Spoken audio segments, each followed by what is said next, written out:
ಓಂ ನಮಃ ಶಿವಾಯ. ನಮ್ಮ ಚಾನೆಲ್ ವಿಡಿಯೋಗಳ ಹೆಚ್ಚಿನ ಮಾಹಿತಿಗಾಗಿ ಸಬ್ಸ್ಕ್ರೈಬ್ ಬಟನ್ಗೆ ಕ್ಲಿಕ್ ಮಾಡಿ ನಮ್ಮ ಚಾನೆಲ್ಗೆ ಸಬ್ಸ್ಕ್ರೈಬ್ ಮಾಡಿ. ಈ ವಿಡಿಯೋ ಇಷ್ಟವಾದಲ್ಲಿ ಲೈಕ್ ಮಾಡಿ, ಶೇರ್ ಮಾಡಿ ಹಾಗೂ ಕಮೆಂಟ್ ಮಾಡಿ. ವಾಣಿ ಡೇಟು 8/5/2026 ಪ್ರಾತಃ ಮುರಳಿ. ಓಂ ಶಾಂತಿ. ಬಾಪ್ ದಾದ ಮಧುಬನ ಮಧುರ ಮಕ್ಕಳೇ, ನೀವೀಗ ಶೂದ್ರ ಮನೆತನದಿಂದ ಬ್ರಾಹ್ಮಣ ಮನೆತನದಲ್ಲಿ ಬಂದಿದ್ದೀರಿ. ತಂದೆಯು ನಿಮ್ಮನ್ನು ಬ್ರಹ್ಮರವರ ಮುಖದಿಂದ ದತ್ತು ಮಾಡಿಕೊಂಡಿದ್ದಾರೆ. ಇದೇ ಖುಷಿಯಲ್ಲಿ ಇರಿ. ಪ್ರಶ್ನೆ: ಯಾವ ಗುಹ್ಯ ರಹಸ್ಯವನ್ನು ಬ್ರಾಹ್ಮಣ ಕುಲದ ಮಕ್ಕಳೇ ತಿಳಿದುಕೊಳ್ಳಲು ಸಾಧ್ಯ? ಉತ್ತರ: ನಿರಾಕಾರ. ಶಿವ ತಂದೆಯು ನಮ್ಮ ಪಿತನಾಗಿದ್ದಾರೆ ಮತ್ತು ಈ ಬ್ರಹ್ಮರವರು ನಮ್ಮ ತಾಯಿಯಾಗಿದ್ದಾರೆ. ನಿರಾಕಾರ ಭಗವಂತನು ಹೇಗೆ ಮಾತಾಪಿತಾ ಬಂಧು ಸಖನಾಗುತ್ತಾರೆ ಎಂಬ ಗುಹ್ಯ ಗುಪ್ತ ರಹಸ್ಯವನ್ನು ಬ್ರಾಹ್ಮಣ ಕುಲದ ಮಕ್ಕಳೇ ತಿಳಿದುಕೊಳ್ಳುವರು. ಅದರಲ್ಲಿಯೂ ಯಾರು ದೈವಿ ಕುಲದಲ್ಲಿ ಶ್ರೇಷ್ಠ ಪದವಿಯನ್ನು ಪಡೆಯೋರಿದ್ದಾರೆಯೋ ಅವರೇ ಈ ರಹಸ್ಯವನ್ನು ಯಥಾರ್ಥ ರೀತಿಯಿಂದ ತಿಳಿದುಕೊಳ್ಳುತ್ತಾರೆ. ಓಂ ಶಾಂತಿ. ಮಕ್ಕಳು ಕುಳಿತಿದ್ದೀರಿ. ನಮ್ಮ ಬಾಪ್ ದಾದ ಬಂದಿದ್ದಾರೆಂದು ತಿಳಿದುಕೊಳ್ಳುತ್ತಿದ್ದೀರಿ. ತಂದೆಯಂತೂ ದಾದಾರವರ ಜೊತೆ ಕಂಬೈಂಡ್ ಆಗುತ್ತಾರೆ. ಆದ್ದರಿಂದ ಬಾಪ್ ದಾದ ಬಂದಿದ್ದಾರೆಂದು ಹೇಳುತ್ತೀರಿ. ಅವರು ಶಿಕ್ಷಕನೂ ಆಗಿದ್ದಾರೆ. ತಂದೆಯು ದಾದಾರವರಿಲ್ಲದೆ ಏನನ್ನೂ ತಿಳಿಸಲು ಸಾಧ್ಯವಿಲ್ಲ. ಬುದ್ಧಿಯನ್ನು ಓಡಿಸಬೇಕು, ಏಕೆಂದರೆ ಇದು ಹೊಸ ಮಾತಲ್ಲವೇ? ಅಜ್ಞಾನ ಕಾಲದಲ್ಲಿ ಒಬ್ಬರ ನೆನಪು ಮಾಡುತ್ತಾರೆ. ನಮ್ಮ ಗುರು ಇಂತಹ ಸ್ಥಳದಲ್ಲಿದ್ದಾರೆಂದು ಹೇಳುತ್ತಾರೆ. ಅವರ ಶರೀರದ ಹೆಸರನ್ನು ತಿಳಿದುಕೊಂಡಿರುತ್ತಾರೆ. ನಮ್ಮ ತಂದೆ ನಮ್ಮ ತಾಯಿಯೂ ಇಂತಹ ಸ್ಥಳದಲ್ಲಿದ್ದಾರೆ. ಅವರಿಗೆ ನಾಮ ರೂಪ ಎಲ್ಲವೂ ಇದೆ. ಮನುಷ್ಯರು ಮತ್ತೆ ಅದನ್ನು ಸಾರದಲ್ಲಿ ಬರೆದಿದ್ದಾರೆ. ಮನುಷ್ಯರು ಏನೆಲ್ಲವನ್ನೂ ಮಾಡಿದ್ದಾರೆಯೋ ಅದರಲ್ಲಿ ಒಂದಲ್ಲ ಒಂದು ತಪ್ಪುಗಳಿವೆ. ತ್ವಮೇವ ಮಾತಾಶ್ಚ ಪಿತಾ ಎಂದು ಭಲೆ ಗಾಯನವಿದೆ. ಇದನ್ನು ಒಬ್ಬರಿಗಾಗಿಯೇ ಹಾಡಲಾಗುತ್ತದೆ. ಬ್ರಹ್ಮರವರಿಗೂ ಈ ರೀತಿ ಹಾಡುವುದಿಲ್ಲ. ಇವರ ನಾಮರೂಪವು ಬುದ್ಧಿಯಲ್ಲಿ ಬರುವುದಿಲ್ಲ. ವಿಷ್ಣುವಿನದಾಗಲಿ ಶಂಕರನದಾಗಲಿ ಬರುವುದಿಲ್ಲ. ನೀವು ಮಾತಾಪಿತಾ ನಾನು ನಿಮ್ಮ ಬಾಲಕ ಎಂದು ಹಾಡುತ್ತಾರೆ. ಆಗಲೂ ಸಹ ಬುದ್ಧಿಯು ಮೇಲೆ ಹೋಗುತ್ತದೆ. ಕೃಷ್ಣನನ್ನು ಯಾರೂ ನೆನಪು ಮಾಡಲು ಸಾಧ್ಯವಿಲ್ಲ. ನೆನಪು ನಿರಾಕಾರನನ್ನೇ ಮಾಡುತ್ತಾರೆ. ಅವರಿಗೆ ಮಹಿಮೆ ಇದೆ. ಆದ್ದರಿಂದ ತಂದೆಯು ತಿಳಿಸುತ್ತಾರೆ, ಇಲ್ಲೇ ಕುಳಿತುಕೊಳ್ಳುತ್ತೀರೆಂದರೆ ಲೌಕಿಕ ಸಂಬಂಧಗಳಿಂದ ಬುದ್ಧಿಯೋಗವನ್ನು ತೆಗೆದು ಪಾರಲೌಕಿಕ ತಂದೆಯನ್ನು ನೆನಪು ಮಾಡಿ. ಈ ಸಮಯದಲ್ಲಿ ಅವರು ಸನ್ಮುಖದಲ್ಲಿದ್ದಾರೆ. ಭಕ್ತಿ ಮಾರ್ಗದಲ್ಲಿ ಹಾಡುವಾಗ ಮೇಲೆ ನೋಡುತ್ತಾ ನೀವು ಮಾತಾಪಿತಾ ಹೇ ಭಗವಂತ ಎಂದು ಹೇಳಿ ನೆನಪು ಮಾಡುತ್ತಾರೆ. ಭಗವಂತ ಎಂದು ಹೇಳಿದಾಗ ಶಿವಲಿಂಗವನ್ನು ನೆನಪು ಮಾಡುವುದಿಲ್ಲ. ಕೇವಲ ಗಿಳಿಯ ತರಹ ಹಾಡುತ್ತಾರೆ. ಲಕ್ಷ್ಮೀ ನಾರಾಯಣರಿಗೂ ಈ ರೀತಿ ಹೇಳಲು ಸಾಧ್ಯವಿಲ್ಲ. ಏಕೆಂದರೆ ಇವರಂತೂ ಮಹಾರಾಜ ಮಹಾರಾಣಿಯಾಗಿದ್ದಾರೆ. ಅವರ ಮಕ್ಕಳೇ ಅವರನ್ನು ಮಾತಾಪಿತಾ ಎಂದು ಹೇಳುತ್ತಾರೆ. ಬಂಧು ಎಂದು ಹೇಳುವುದಿಲ್ಲ. ಭಕ್ತರು ಹೇ ಪತಿತ ಪಾವನ ಎಂದು ಹಾಡುತ್ತಾರೆ. ಆದರೆ ಇದು ಬುದ್ಧಿಯಲ್ಲಿ ಬರುವುದಿಲ್ಲ. ಶಿವಲಿಂಗವಿರಬೇಕು ಎಂದು ಹಾಗೆಯೇ ಕೇವಲ ಹೇ ಭಗವಂತ ಎಂದು ಹೇಳಿ ಬಿಡುತ್ತಾರೆ. ಹೇ ಭಗವಂತ ಎಂದು ಯಾರು ಹೇಳಿದರು? ಯಾರಿಗೆ ಹೇಳಿದರು? ಏನನ್ನು ತಿಳಿದುಕೊಂಡಿಲ್ಲ. ಒಂದು ವೇಳೆ ನಾನು ಆತ್ಮನಾಗಿದ್ದೇನೆ, ಅವರನ್ನು ಕರೆಯುತ್ತೇನೆ ಎಂಬ ಜ್ಞಾನವು ಇದ್ದಿದ್ದರೆ ಅವರು ನಿರಾಕಾರ ಪರಮಾತ್ಮನಾಗಿದ್ದಾರೆ. ಅವರ ರೂಪವೇ ಲಿಂಗರೂಪವಾಗಿದೆ ಎಂಬುದನ್ನು ಸಹ ತಿಳಿದುಕೊಳ್ಳುತ್ತಿದ್ದರು. ಯಥಾರ್ಥ ರೀತಿಯಿಂದ ಯಾರೂ ಸಹ ತಂದೆಯನ್ನು ನೆನಪು ಮಾಡುವುದಿಲ್ಲ. ಅವರಿಂದ ಏನು ಪ್ರಾಪ್ತಿಯಾಗುತ್ತದೆ, ಯಾವಾಗ ಆಗುತ್ತದೆ, ಏನನ್ನು ತಿಳಿದುಕೊಂಡಿಲ್ಲ. ನಿಮಗೂ ಗೊತ್ತಿರಲಿಲ್ಲ. ಈಗ ನೀವು ತಂದೆಯ ಮಕ್ಕಳಾಗಿದ್ದೀರಿ. ನಿಮಗೆ ಅರ್ಥವಾಗಿದೆ. ಶಿವತಂದೆಯು ಬ್ರಹ್ಮರವರ ಮೂಲಕ ನಮ್ಮನ್ನು ತಮ್ಮ ಮಕ್ಕಳನ್ನಾಗಿ ಮಾಡಿಕೊಂಡಿದ್ದಾರೆ. ಈ ಬ್ರಹ್ಮರವರು ತಾಯಿಯಾಗಿದ್ದಾರೆ. ಈ ಬ್ರಹ್ಮ ತಾಯಿಯ ಮೂಲಕ ಶಿವತಂದೆಯು ದತ್ತು ಮಾಡಿಕೊಂಡಿದ್ದಾರೆ. ಈ ಸಮಯದಲ್ಲಿ ನೀವು ಚೆನ್ನಾಗಿ ತಿಳಿದುಕೊಂಡಿದ್ದೀರಿ, ನಾವು ಶಿವತಂದೆಯ ಮಕ್ಕಳಾಗಿದ್ದೇವೆ. ಸಾಕಾರದಲ್ಲಿ ಪ್ರಜಾಪಿತ ಬ್ರಹ್ಮರವರ ಮಕ್ಕಳಾಗಿದ್ದೇವೆ. ಪ್ರಜಾಪಿತ ಬ್ರಹ್ಮರವರ ಮೂಲಕ ಮನುಷ್ಯ ಸೃಷ್ಟಿಯನ್ನು ರಚಿಸುತ್ತಾರೆ. ಯಾವುದೇ ಹೊಸ ಸೃಷ್ಟಿಯನ್ನು ರಚಿಸುತ್ತಿದ್ದಾರೆಂದಲ್ಲ, ಈ ಸಮಯದಲ್ಲಿಯೇ ಬಂದು ಮಡಿಲಿಗೆ ತೆಗೆದುಕೊಳ್ಳುತ್ತಾರೆ, ದತ್ತು ಮಾಡಿಕೊಳ್ಳುತ್ತಾರೆ, ಮಾತಾ ಪಿತಾ ಎಂದು ಹೇಳುತ್ತಾರೆ. ಅಂದಮೇಲೆ ಶಿವನು ಪಿತನಾದರು ಮತ್ತು ಬ್ರಹ್ಮನು ಮಾತಾ ಆದರು. ಅವರಿಗೆ ಮಾತಾ ಪಿತಾ ಎಂದು ಹೇಳಲಾಗುತ್ತದೆ. ತಂದೆಯು ಬ್ರಹ್ಮರವರ ಮೂಲಕ ಹೇಳುತ್ತಾರೆ, ನೀವು ಆತ್ಮರು ನನ್ನ ಮಕ್ಕಳಾಗಿದ್ದೀರಿ. ತಂದೆಯು ಕುಳಿತು ಆತ್ಮನ ಪರಿಚಯವನ್ನೂ ಕೊಡುತ್ತಾರೆ. ಆತ್ಮವೆಂದರೇನು? ಭ್ರುಕುಟಿಯ ಮಧ್ಯದಲ್ಲಿ ನಕ್ಷತ್ರದಂತೆ ಇರುತ್ತದೆ ಎಂದು ಹೇಳುತ್ತಾರೆ. ಮತ್ತೇನನ್ನೂ ತಿಳಿದುಕೊಂಡಿಲ್ಲ. ಆತ್ಮವೇ 84 ಜನ್ಮಗಳನ್ನು ತೆಗೆದುಕೊಳ್ಳುತ್ತದೆ. ಈ ಶರೀರದ ಮೂಲಕ ಪಾತ್ರವನ್ನು ಅಭಿನಯಿಸುತ್ತದೆ ಎಂಬುದನ್ನು ಹೇಳಲು ಸಾಧ್ಯವಿಲ್ಲ. ಭಿನ್ನ ಭಿನ್ನ ನಾಮ, ರೂಪ, ದೇಶ, ಕಾಲಗಳಿಂದ ಆತ್ಮವು ಒಂದು ಶರೀರವನ್ನು ಬಿಡುತ್ತದೆ ಎಂದರೆ ಇಡೀ ಪರಿವಾರವೇ ಬದಲಾಗುತ್ತದೆ. ಹೇಗೆ ಯಾರಾದರೂ ದತ್ತು ಮಾಡಿಕೊಂಡರೆ ಪರಿವಾರವೇ ಬದಲಾಗುತ್ತದೆ. ಯಾವ ಮಾತಾಪಿತರಿಂದ ಜನ್ಮ ಪಡೆದರೋ ಅವರನ್ನು ತಿಳಿದುಕೊಂಡಿರುತ್ತಾರೆ ಮತ್ತು ಯಾರು ದತ್ತು ಮಾಡಿಕೊಳ್ಳುತ್ತಾರೆಯೋ ಅವರ ಮನೆಯವರಾಗಿ ಬಿಡುತ್ತಾರೆ. ನೀವಿಲ್ಲಿ ಶೂದ್ರ ಮನೆತನದಿಂದ ಬ್ರಾಹ್ಮಣ ಮನೆತನದಲ್ಲಿ ಬಂದಿದ್ದೀರಿ. ಬ್ರಹ್ಮರವರ ತನುವಿನಿಂದ ನಿಮ್ಮನ್ನು ದತ್ತು ಮಾಡಿಕೊಳ್ಳಲಾಯಿತು. ನೀವು ಬ್ರಾಹ್ಮಣ ಕುಲದಲ್ಲಿ ಬಂದು ಬಿಟ್ಟಿರಿ. ಈ ಮಾತುಗಳನ್ನು ಶಾಸ್ತ್ರಗಳಲ್ಲಿ ಬರೆಯಲು ಸಾಧ್ಯವಿಲ್ಲ. ಇದನ್ನು ತಿಳಿಸಲಾಗುತ್ತದೆ, ಬರೆಯುವುದರಿಂದ ಯಾರೂ ತಿಳಿದುಕೊಳ್ಳಲಾಗುವುದಿಲ್ಲ.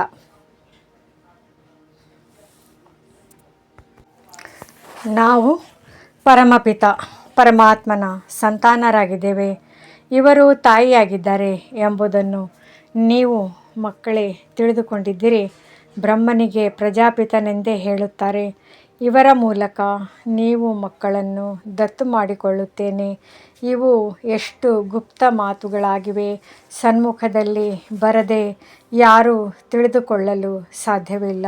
ಅದರಲ್ಲಿಯೂ ಯಾರು ಈ ಬ್ರಾಹ್ಮಣ ಕುಲದವರಾಗಿದ್ದಾರೆಯೋ ಅವರೇ ತಿಳಿದುಕೊಳ್ಳುತ್ತಾರೆ. ಅವರೇ ದೈವಿ ಕುಲದಲ್ಲಿ ಶ್ರೇಷ್ಠ ಪದವಿಯನ್ನು ಪಡೆಯುತ್ತಾರೆ. ಹೊಸಬರ ಬುದ್ಧಿಯಲ್ಲಿ ಈ ಮಾತುಗಳು ಕುಳಿತುಕೊಳ್ಳುವುದಿಲ್ಲ. ಅವರು ಯಾರಿಗೂ ತಿಳಿಸುವುದಕ್ಕೂ ಸಾಧ್ಯವಿಲ್ಲ. ನಿಮ್ಮಲ್ಲಿಯೂ ನಂಬರ್ವಾರ್ ಪುರುಷಾರ್ಥದ ಅನುಸಾರ ಬುದ್ಧಿಯಲ್ಲಿ ಕುಳಿತುಕೊಳ್ಳುತ್ತದೆ. ತ್ವಮೇವ ಮಾತಾಶ್ಚ ಪಿತಾ ಎಂದು ಗಾಯನ ಮಾಡಲಾಗುತ್ತದೆ. ಶಿವ ತಂದೆಯನ್ನು ನೆನಪು ಮಾಡುತ್ತಾರೆ. ಮತ್ತು ನೀವು ಮಾತಾಪಿತಾ ಎಂದು ಹೇಳುತ್ತಾರೆ. ಒಬ್ಬರೇ ತಂದೆ ಹೇಗೆ ಮಾತಾಪಿತನಾಗುವರು? ಈ ಮಾತುಗಳನ್ನು ಮತ್ಯಾರೂ ತಿಳಿಸಲು ಸಾಧ್ಯವಿಲ್ಲ. ಹೇಗೆ ಶಾಸ್ತ್ರಗಳಲ್ಲಿ ವ್ಯಾಸರು ಬರೆದಿರುವುದನ್ನು ಮನುಷ್ಯರು ಕಂಠಪಾಠ ಮಾಡಿದ್ದಾರೆಯೋ ಹಾಗೆ ನಿಮಗೂ ಸಹ ಯಾರೋ ತಿಳಿಸಿದ್ದಾರೆ. ನೀವು ಕಂಠಪಾಠ ಮಾಡಿದ್ದೀರಿ ಎಂದು ಹೇಳುತ್ತಾರೆ. ಹೊಸ ಮನುಷ್ಯರು ತಿಳಿದುಕೊಳ್ಳುವುದು ಬಹಳ ಕಷ್ಟವಿದೆ. ಇಲ್ಲಿರುವವರು ಸಹ ಅನ್ಯರಿಗೆ ತಿಳಿಸಿಕೊಡಲು ಕೆಲವರಿಂದ ಆಗುವುದಿಲ್ಲ. ನೀವು ಆತ್ಮರಾಗಿದ್ದೀರಿ. ನಿಮ್ಮ ತಂದೆಯು ಪರಮಪಿತ ಪರಮಾತ್ಮನಾಗಿದ್ದಾರೆ. ಆ ಬೇಹದ್ದಿನ ತಂದೆಯೇ ಬೇಹದ್ದಿನ ಆಸ್ತಿಯನ್ನು ಕೊಡುತ್ತಾರೆ. ಆಸ್ತಿಯನ್ನು ಕೊಟ್ಟಿದ್ದರು. ನಂತರ ಪುನರ್ಜನ್ಮವನ್ನು ತೆಗೆದುಕೊಳ್ಳುತ್ತಾ ಜನ್ಮಗಳು ಮುಕ್ತಾಯವಾಯಿತು. ಈಗ ತಂದೆಯು ಪುನಃ ಆಸ್ತಿಯನ್ನು ಕೊಡಲು ಬಂದಿದ್ದಾರೆ. ಇದನ್ನು ಯಾರಿಗಾದರೂ ತಿಳಿಸಲು ಎಷ್ಟು ಸಹಜವಾಗಿದೆ. ನೀವು ಮಾತಾಪಿತಾ ಎಂದು ಯಾರಿಗೆ ಹೇಳಲಾಗುತ್ತದೆ ಎಂಬುದು ವಿಚಾರ ಮಾಡುವ ಮಾತಲ್ಲವೇ? ಬ್ರಹ್ಮರವರ ಮೂಲಕ ದತ್ತು ಮಾಡಿಕೊಳ್ಳುತ್ತಾರೆ. ಅಂದಮೇಲೆ ತಾಯಿಯೂ ಅವಶ್ಯವಾಗಿ ಬೇಕಲ್ಲವೇ? ಆದ್ದರಿಂದ ಯಾರು ಅನನ್ಯ ಮಗುವಾಗಿರುವರೋ ಅವರಿಗೆ ಡ್ರಾಮಾ ಪ್ಲ್ಯಾನ್ ಅನುಸಾರ ಜಗದಂಬಾ ಎಂಬ ಬಿರುದನ್ನು ಕೊಡಲಾಗುತ್ತದೆ. ಪುರುಷನಿಗೆ ಜಗದಂಬಾ ಎಂದು ಹೇಳಲು ಸಾಧ್ಯವಿಲ್ಲ. ಆದ್ದರಿಂದ ಇವರಿಗೆ ಜಗತ್ಪಿತನೆಂದು ಹೇಳುತ್ತಾರೆ. ಇವರಿಗೆ ಪ್ರಜಾಪಿತ ಎಂಬ ಹೆಸರು ಪ್ರಸಿದ್ಧವಾಗಿದೆ. ಒಳ್ಳೆಯದು. ಪ್ರಜಾಮಾತೆಯಲ್ಲಿ ಆದ್ದರಿಂದ ಮಾತೆಯನ್ನು ದತ್ತು ಮಾಡಿಕೊಳ್ಳಲಾಗುತ್ತದೆ. ಆದಿ ದೇವನಂತೂ ಇದ್ದಾರೆ, ಮತ್ತು ಆದಿ ದೇವಿಯನ್ನು ಸಹ ನಿಮಿತ್ತ ಮಾಡುತ್ತೇನೆ. ಜಗದಂಬೆಯು ಒಬ್ಬರೇ ಆಗಿದ್ದಾರೆ, ಅವರಿಗೆ ಮಹಿಮೆ ಇದೆ. ಜಗದಂಬೆಯ ಎಷ್ಟೊಂದು ಮೇಳಗಳಾಗುತ್ತವೆ, ಆದರೆ ಅವರ ಬಗ್ಗೆ ಯಾರೂ ತಿಳಿದುಕೊಂಡಿಲ್ಲ. ಕಲ್ಕತ್ತಾದಲ್ಲಿ ಕಾಳಿಯ ಮಂದಿರವಿದೆ, ಬಾಂಬೆಯಲ್ಲಿಯೂ ಜಗದಂಬೆಯ ಮಂದಿರವಿದೆ. ರೂಪವು ಬೇರೆ ಬೇರೆಯಾಗಿದೆ. ಜಗದಂಬ ಯಾರು? ಇದನ್ನು ಯಾರೂ ತಿಳಿದುಕೊಂಡಿಲ್ಲ. ಇವರಿಗೂ ಅಂದರೆ ಯಾರು ಅವರಿಗೂ ಭಗವತಿ ಎಂದು ಹೇಳುತ್ತಾರೆ, ಆದರೆ ಜಗದಂಬೆಗೆ ಭಗವತಿ ಎಂದು ಹೇಳಲು ಸಾಧ್ಯವಿಲ್ಲ. ಅವರು ಬ್ರಾಹ್ಮಣಿಯಾಗಿದ್ದರೆ, ಜ್ಞಾನೇಶ್ವರಿಯಾಗಿದ್ದರೆ ಅವರಿಗೆ ತಂದೆಯಿಂದ ಜ್ಞಾನ ಸಿಕ್ಕಿದೆ. ನೀವೆಲ್ಲರೂ ಜಗದಂಬೆಯ ಮಕ್ಕಳಾಗಿದ್ದೀರಿ. ಜ್ಞಾನವನ್ನು ಕೇಳಿ ಮತ್ತೆ ಹೇಳುತ್ತೀರಿ. ನಿಮ್ಮ ಉದ್ಯೋಗವೇ ಇದಾಗಿದೆ. ನಿಮಗೆ ಸ್ವಯಂ ಈಶ್ವರನು ಓದಿಸುತ್ತಾರೆ, ಯಾವುದೇ ಮನುಷ್ಯರು ಓದಿಸುತ್ತಿಲ್ಲ. ಈ ಬ್ರಹ್ಮರವರು ಸಹ ಮನುಷ್ಯನಾಗಿದ್ದಾರೆ. ಮನುಷ್ಯರು ಯಾರನ್ನು ಪಾವನರನ್ನಾಗಿ ಮಾಡಲು ಸಾಧ್ಯವಿಲ್ಲ. ಮನುಷ್ಯರಿಗೆ ಇಷ್ಟು ಮಂದ ಬುದ್ಧಿಯಾಗಿ ಬಿಟ್ಟಿದೆ, ಏನನ್ನೂ ತಿಳಿದುಕೊಳ್ಳುವುದಿಲ್ಲ. ಪತಿತ ಪಾವನನನ್ನು ಒಬ್ಬರೇ ತಂದೆಯಾಗಿದ್ದಾರೆ. ಅವರು ಪತಿತರನ್ನು ಪಾವನ ಮಾಡುವುದಕ್ಕಾಗಿಯೇ ಬರುತ್ತಾರೆ. ಇಡೀ ಪ್ರಪಂಚವು ತಮೋ ಪ್ರಧಾನವಾಗಿದೆ.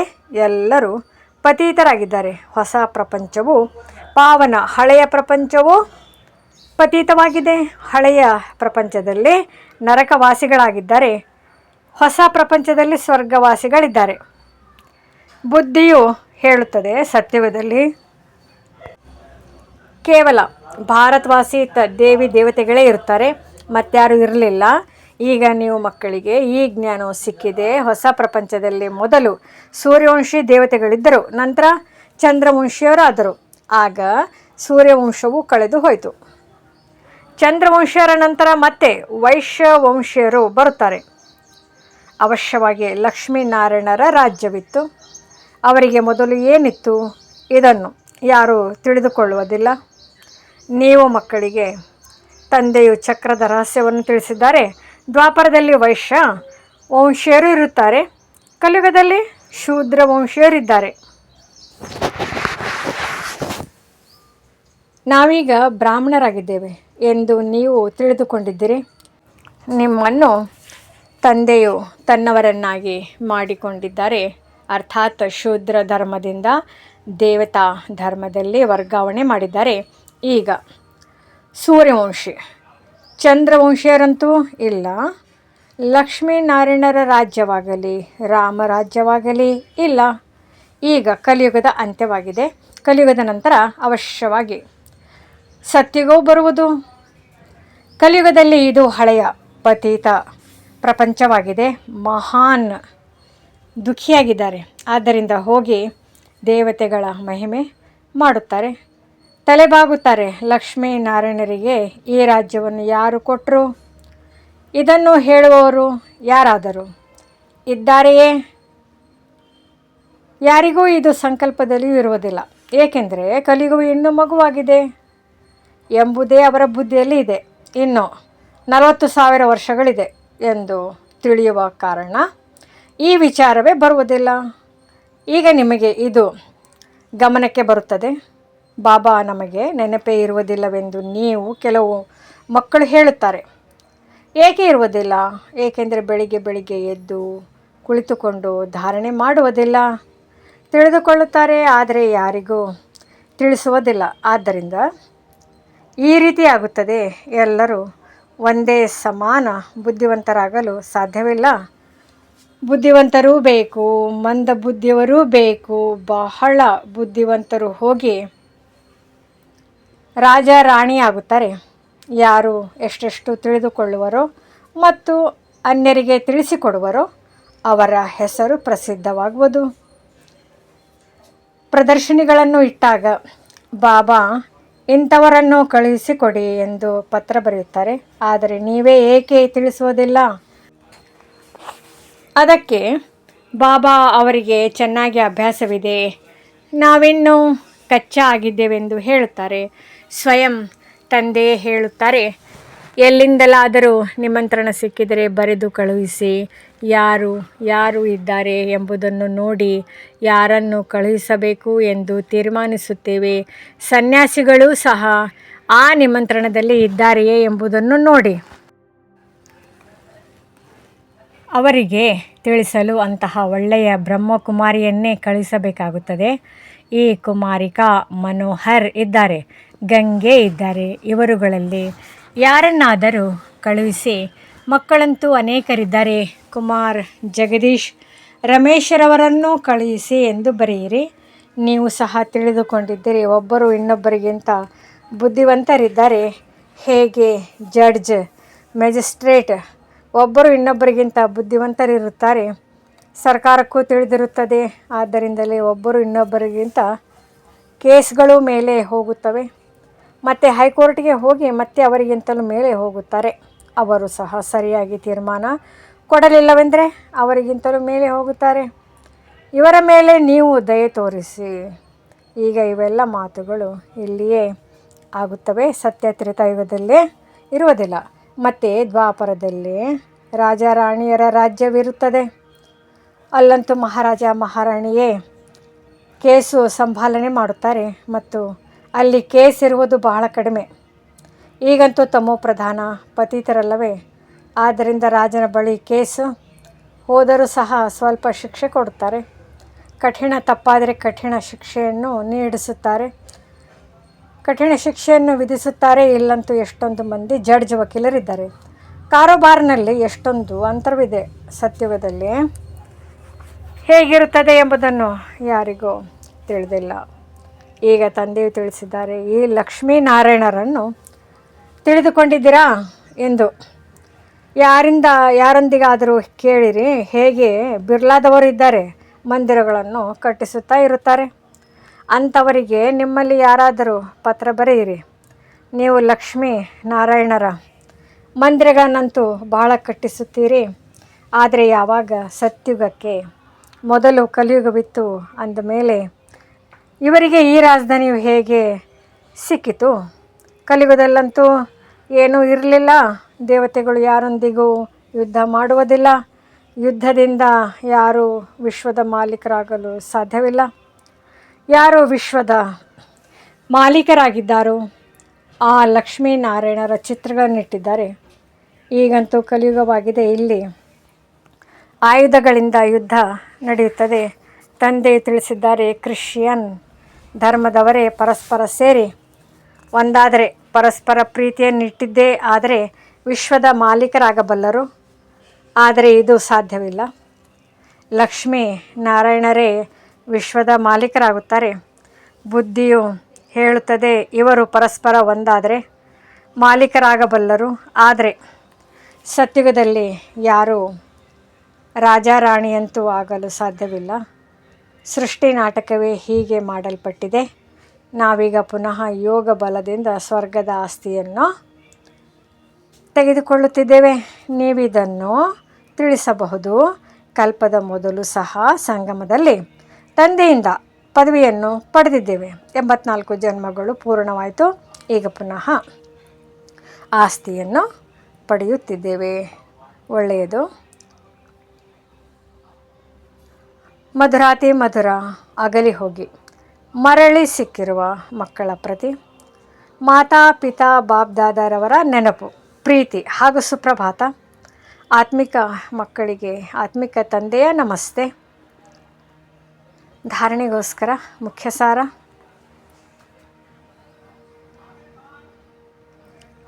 ಸ್ವಯಂನಲ್ಲಿ ಧಾರಣೆ ಮಾಡಿಕೊಳ್ಳಲು ಹಾಗೂ ಅನ್ಯರಿಗೂ ಮಾಡಿಸುವುದಕ್ಕಾಗಿ ಬೆಳಿಗ್ಗೆ ಎದ್ದು ತಂದೆಯ ನೆನಪಿನಲ್ಲಿ ಕುಳಿತುಕೊಳ್ಳಬೇಕಾಗಿದೆ. ಏನನ್ನು ತಿಳಿದುಕೊಂಡಿದ್ದೀರೋ ಅದನ್ನು ಅನ್ಯರಿಗೂ ತಿಳಿಸುವ ಅಭ್ಯಾಸ ಮಾಡಬೇಕಾಗಿದೆ.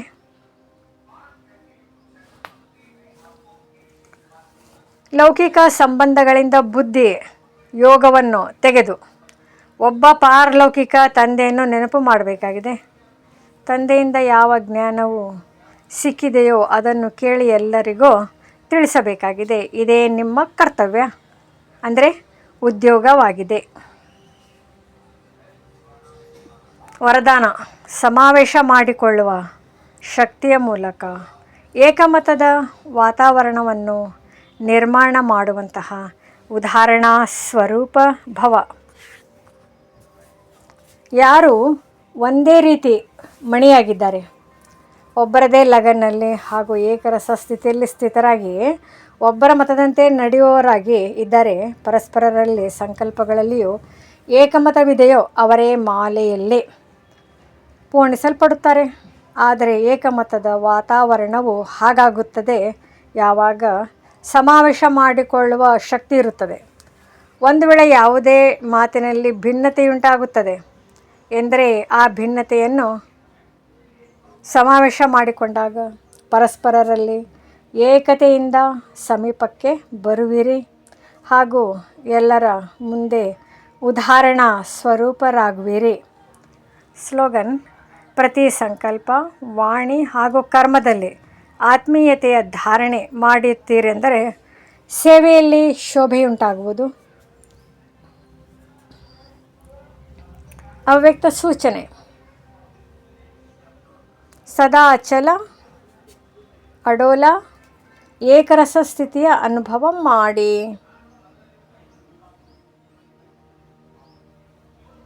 ಯಾವುದೇ ಭಯಾನಕ ದೃಶ್ಯವನ್ನು ನೋಡುತ್ತಾ ನಥಿಂಗ್ ನ್ಯೂ ಅಂದರೆ ಏನು ಹೊಸದಲ್ಲ. ಯಾರಿಗೆ ಈ ನಥಿಂಗ್ ನ್ಯೂ ಈ ಪಾಠ ಪಕ್ಕಾ ಆಗಿದೆ ಅವರು ಗಾಬರಿ ಆಗೋದಿಲ್ಲ. ಏನಾಯಿತು, ಹೇಗೆ ಆಯಿತು, ಹಾಗೆ ಆಯಿತು ಸಮಾಚಾರವನ್ನು ಕೇಳುತ್ತಾ ನೋಡುತ್ತಾ ಡ್ರಾಮಾದಲ್ಲಿ ಆಗಿರುವ ನಿಗದಿಯನ್ನು ಶಕ್ತಿಶಾಲಿಯಾಗಿ ನೋಡುತ್ತಾ ಹಾಗೂ ಅನ್ಯರಿಗೂ ಶಕ್ತಿಯನ್ನು ಕೊಡುತ್ತಾ ನಡೆಯಿರಿ. ಪ್ರಪಂಚದವರು ಗಾಬರಿಯಾಗುತ್ತಾರೆ ಹಾಗೂ ನೀವು ಏಕರಸ ಸ್ಥಿತಿಯಲ್ಲಿದ್ದು ಆ ಆತ್ಮಗಳಲ್ಲಿ ಶಕ್ತಿಯನ್ನು ತುಂಬುತ್ತೀರಿ. ಯಾರೇ ತಮ್ಮ ಸಂಪರ್ಕದಲ್ಲಿ ಬರಲಿ ಅವರಿಗೆ ಶಕ್ತಿಗಳ ಶಾಂತಿಯ ದಾನ ಕೊಡುತ್ತಾ ಹೋಗಿ. ಓಂ ಶಾಂತಿ.